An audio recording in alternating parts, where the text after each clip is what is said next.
They fell asleep to the sounds of explosions and woke up in complete darkness. A massive attack on Ukraine's critical infrastructure. Do we need to prepare for prolonged blackouts again? TSN saw HIMARS in action and Trump did not receive the coveted Nobel Prize. About this and more today in our summary edition of the United News Marathon. It is now the 1,325th day of the full-scale war, and the channel 1+1 is tracking the most important events. The Russians launched over 450 drones and more than 30 missiles at Ukraine overnight. More than 20 hits have been recorded, President Zelensky reported. The main targets of the enemy were energy and civilian infrastructure facilities, hydro and thermal power plants, as well as transformer substations. Due to the strikes, parts of Kyiv region, Donetsk region, Chernihiv region, Cherkasy region, Kharkiv region, Sumy region, Poltava region, as well as Odessa and Dnipropetrovsk regions were left partially without electricity. After the night attack by the Russians, the left bank of the capital was left without electricity and water supply. Power and water supply interruptions were also observed on the right bank. In total, more than 270,000 subscribers in Kyiv were left without electricity. In several regions, including Kyiv region, emergency power outage schedules had to be urgently implemented. Due to the power outage, some metro stations were not operating. There were also problems with foreign transport, which led to a transportation and passenger collapse in Kyiv. There are huge lines at metro stations and public transport stops. Later, transportation was fully restored and subscribers began to have water and electricity returned to them. Ukrzaliznytsia also reported train delays due to the shelling. For example, the Kyiv-Sumy train took a whole 15 hours instead of 5. Residential buildings in Donetsk region, Kyiv, Zaporizhia, Dnipro, Kherson, Kaniv and Kharkiv came under Russian attack. In the capital alone, 12 people were injured by the shelling. Unfortunately, there are also fatalities. So 12 people were injured, 8 of whom are in the hospital. These are the consequences of the Russian attack on the capital.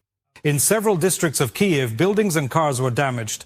All night long, the enemy targeted critical infrastructure, but not only that. TSN correspondent Elena Loskin will tell you more about everything. Rescuers are extinguishing the fire and leading sleepy people out of their smoke-filled homes. Explosions shook the capital throughout the entire night. This time, Kyiv became one of the enemy's main targets. The Russians launched drones and missiles one after another. Fragments of the downed metal debris were found in several districts. The blast wave blew out windows in the buildings. Pekersk suffered the most. Energy facilities came under heavy shelling. Some parts of the city were plunged into darkness. After the lights went out, the water disappeared too. The worst situation is on the left bank of Kyiv. Damn, at 3:30 there was no electricity, no gas, no water, nothing was left. 3:30. Svetlana Hrinchuk, the head of the relevant department, reminded that on October 10th, the Kremlin had already carried out energy terror. Exactly 3 years ago, to the day on October 10th, our energy system endured one of the first massive attacks. Today, Russia continues to use cold and darkness as instruments of terror. The suburbs didn't get any sleep last night either. In Brovary, houses were damaged. And this is how one of the shops burned down completely. Debris from an enemy drone fell on it. Due to the power outage, there were disruptions in public transport. The metro slowed down its movement. At most stations, people had to wait up to 7 minutes, and it was impossible to cross the Dnipro at all. So people started storming the surface transport.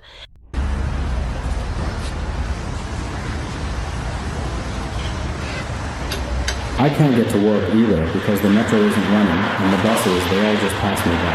Trams and trolleybuses also stopped in some places, so they were replaced by buses. This type of transport was also used to reinforce a number of other routes that are the most crowded. We are also paying close attention to the left bank. We are additionally reinforcing the routes. We have reinforced those that go over the Payton Bridge. We have also reopened the Kharkivska metro station. Now you can board the metro there. A bit later, the metro authorities announced that the subway service had been restored. Train service on the Green Line has resumed its regular schedule from Siret Station to Chervony Khutor Station. Trains are running as usual on all 3 metro lines. Power is also being restored to the homes of Kyiv residents. Right now, work is ongoing in other affected regions as well. Obviously, the enemy was waiting for the start of the heating season, just as they did in 2022.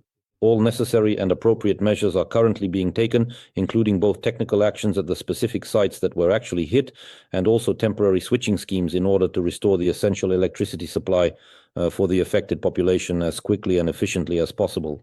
Water supply is also being restored in the capital. They say they plan to finish by the end of the day. Water supply has been restored on the left bank.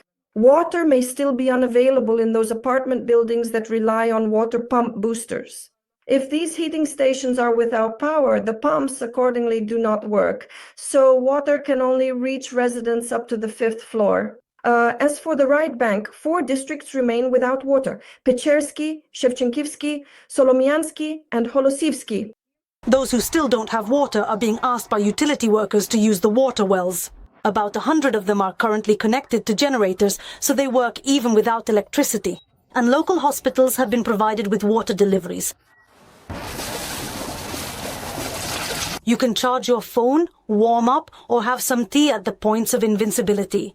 They operate in particular on the premises of designated schools and kindergartens. The educational process in the capital is currently in a conditionally remote format.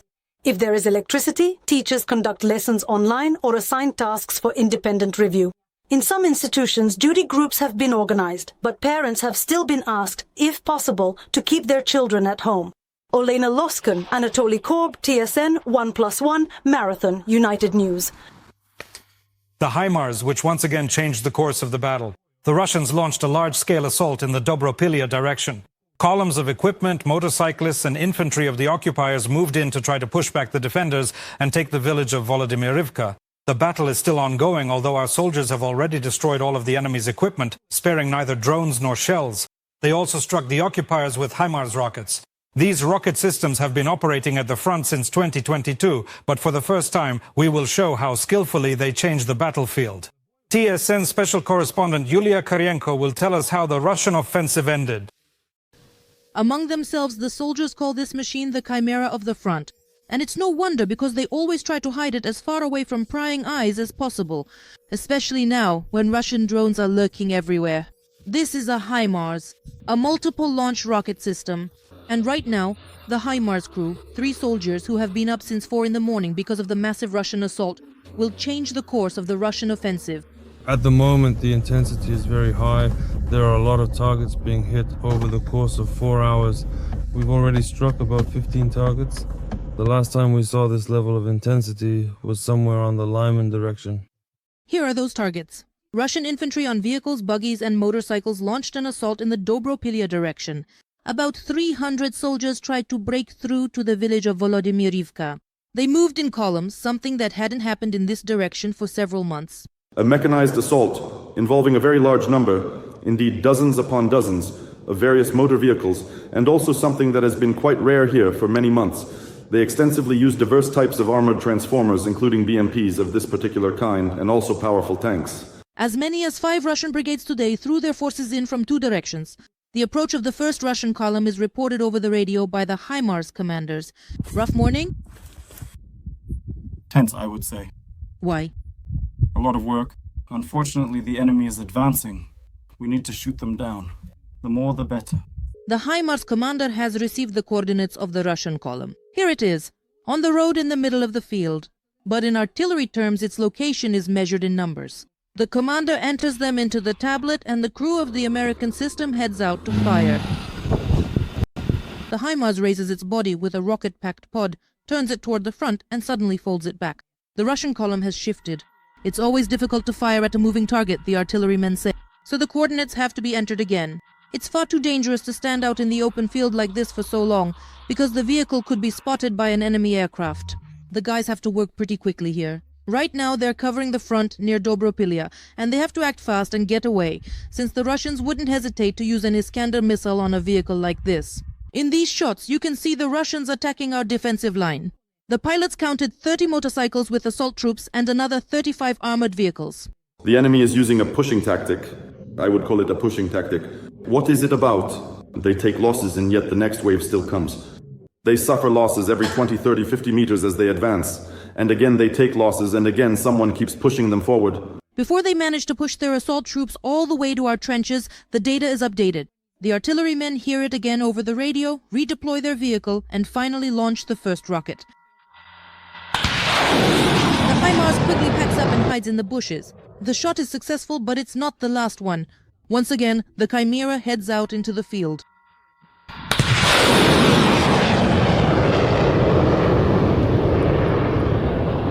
Now they need to escape as quickly as possible and preferably without being noticed. The HIMARS and the commander's vehicle quickly drive away, but not to rest, they're going to reload again.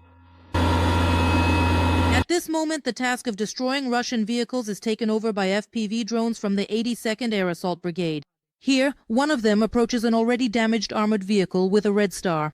The occupiers' markings have remained unchanged for the 4th year of the war. And it's this very symbol that makes a good target, the paratroopers say. Tanks covered in armor were coming at my battalion, as well as BMPs and BMDs, all heavily, very heavily armored. But that didn't stop us from destroying them. There were also BTR-82s and motorized vehicles on motorcycles. The battle is not over.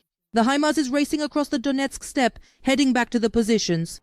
Today, the guys are working so intensely because the Russians are advancing in the Dobropillia direction that they barely have time to reload. They've already launched more than a dozen rockets and are heading out to work again, and we're going with them. And everything has to be done very quickly. But today, fortunately, the weather is on our side. It's cloudy, so we hope we won't be as visible to Russian drones. The vehicle parks in the field and sets up the launcher. It only takes a few minutes to get ready, and the operator inside the cabin presses launch again. Our paratroopers and artillerymen repelled the mechanized assault by the occupiers until late in the evening. The front line fought confidently because they could feel the support of heavy artillery. We can see, and, well, I personally can tell when it's foreign weapons like HIMARS or LRS in action. There were many hits on the infantry. There were many hits on vehicles as well, and they were quite successful. Despite dozens of Russian armored vehicles and motorcycles being destroyed, some enemy infantry managed to scatter into the bushes, but as night falls, drone night hunters go out to eliminate them.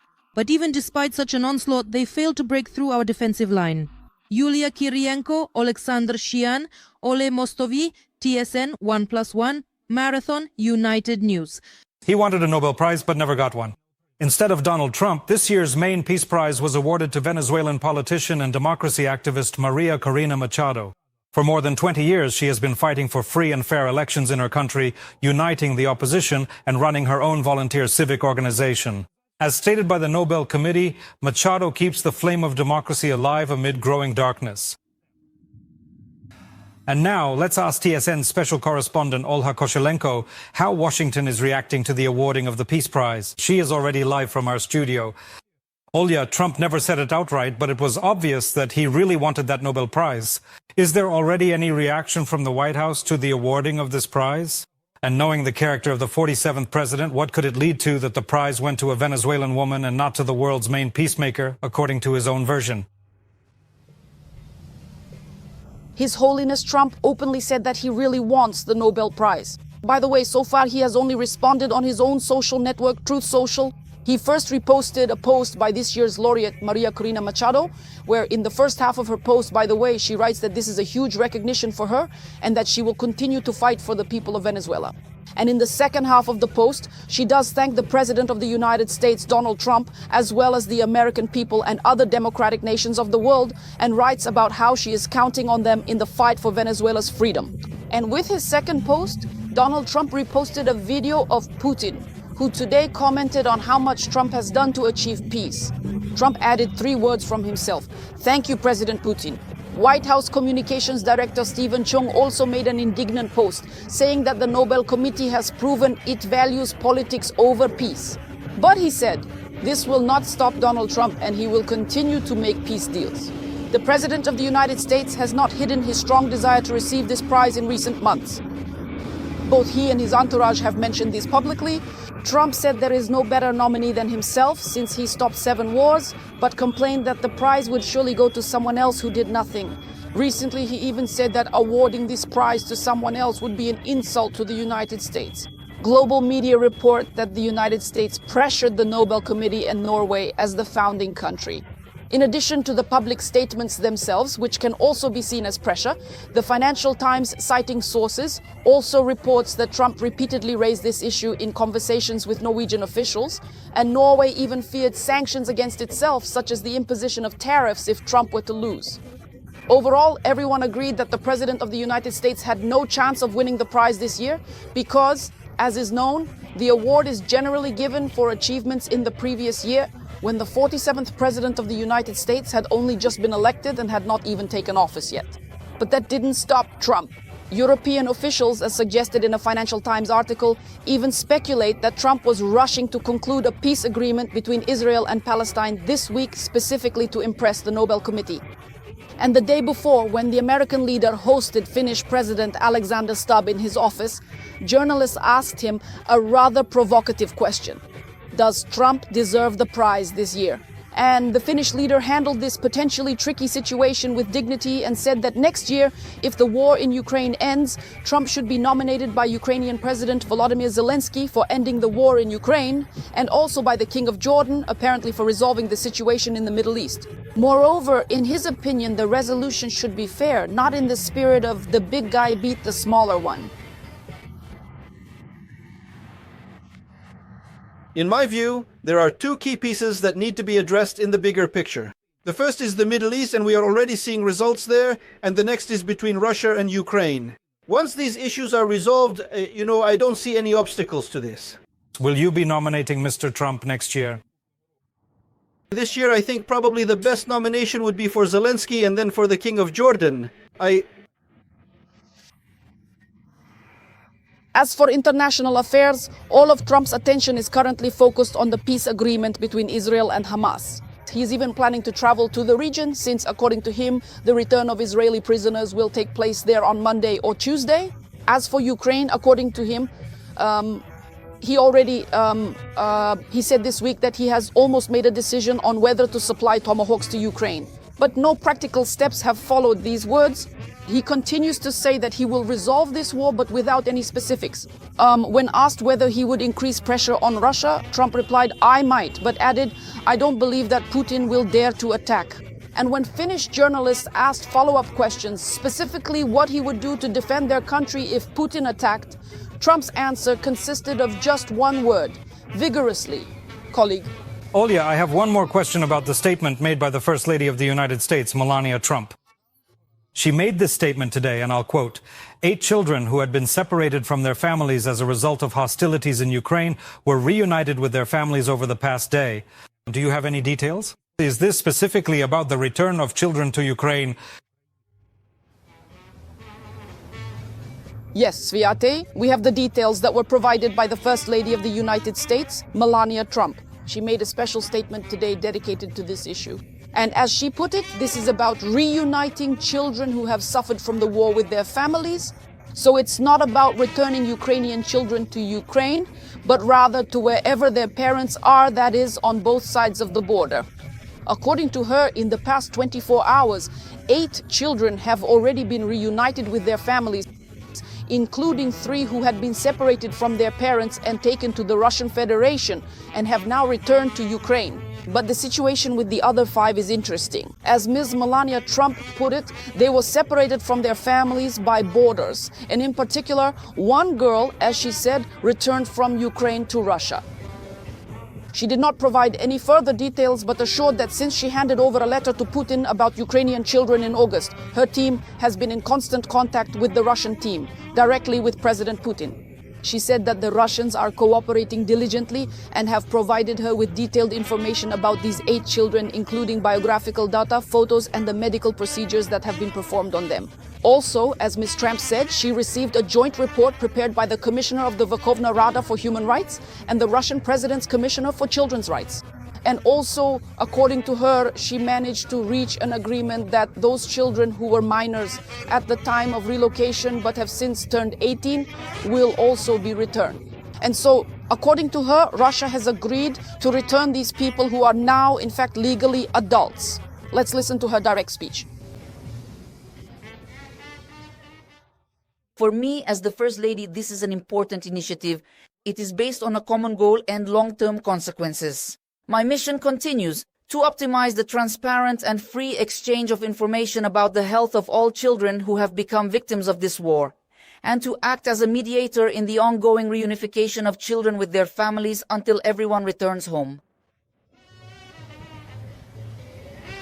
And there is already a response from the Russian side. The Russian Commissioner for Children's Rights, Lyvova Belova, who is under an international criminal court warrant for the abduction of Ukrainian children, thanked the First Lady of the United States for this important initiative.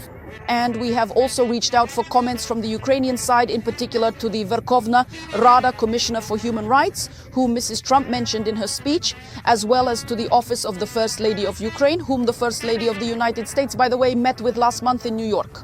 And now we are waiting for their responses. That's sacred. Thank you for gathering all these details. TSN correspondent in the United States, Olha Koshelenko, in particular about the news from the U.S., where Trump did not receive the Nobel Prize, about his peace initiatives, and also about Melania Trump's initiatives regarding family reunification amid the war, although admittedly they are quite controversial.